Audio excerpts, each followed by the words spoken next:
Hostage Radio is a pretty good film. This was released in 2019.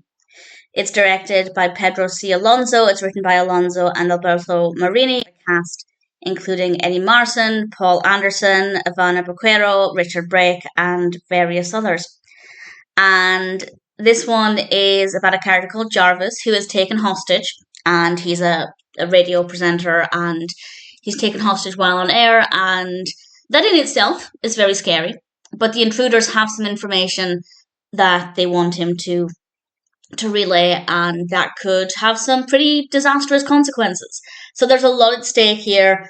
Obviously, lives could be in danger. It's quite an intense narrative, and I think that they did a good job with the story. I won't say any more about the specifics of what happened. I will say, though, the pacing is great. It didn't take too long to get to the point. I really thoroughly appreciated that. And even though we're spending so much time in the same space, which looks great, the set for the radio station looks really great, even though we're spending a lot of time there, it never really felt stale. It never really felt like I was bored of the environment and I wanted something different. So I think they really utilised the space well, and definitely helps to keep things interesting.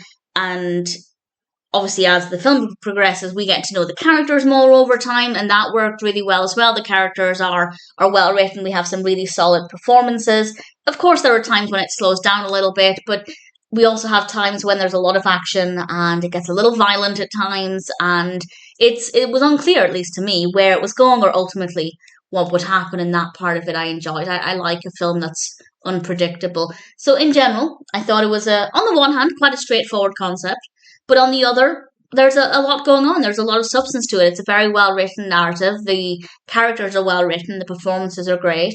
And absolutely, the environment could have become stale. It could have become really boring to look at again and again. But actually, it worked really well. I thought the passage of time was handled really well. And it was a really pleasant experience. That being said, while it is well-written and quite gripping at times, it's not overly complicated. It's not full of too many twists and turns. So if you're looking for something that's quite compelling, but that maybe doesn't require that much concentration, if you're maybe tired and you just want something that's interesting but not too intense, I think Hostage Radio could be a good one, a good middle ground there. And in general, I was quite happy with the experience. And if it sounds like a kind of film for you, then needless to say, I'm happy to recommend Hostage Radio, which I also believe is called Feedback. I think I prefer the title Hostage Radio. I'm not too bothered about either of them. I think they both could work quite well. Whatever it's called, wherever you watch it, I thought Hostage Radio is one that's worth checking out, and it's a film that I rather enjoyed.